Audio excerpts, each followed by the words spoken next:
ಮರ್ಯಾದೆ ಕೊಡದ ಅಧಿಕಾರಿಗಳಿಗೆ, ಕಳ್ಳರನ್ನು ಪಂಚಾಯತ್ನಲ್ಲಿ ಇಟ್ಟುಕೊಳ್ಳುವ ಅಧಿಕಾರಿಗಳಿಗೆ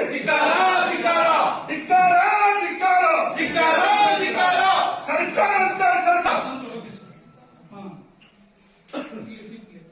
ಎಂಕ್ವೈರಿ ಮಾಡಿಸ್ತಾ ಇದ್ದೀವಿ. ಅದಕ್ಕೆ ಸಸ್ಪೆಂಡ್ ಮಾಡಬೇಕು. ಸಸ್ಪೆಂಡ್ ಮಾಡೋದು ಜಿಲ್ಲಾ ಪಂಚಾಯತ್ ಗೌರ್ಮೆಂಟ್ ತನಿಖೆ ಮಾಡ್ತಾ ಇದ್ದೀವಿ. ಅದಕ್ಕೆ ಇನ್ನು ತನಿಖೆ ಮಾಡ್ತಾ ಕುತ್ಕೊಂಡ್ರ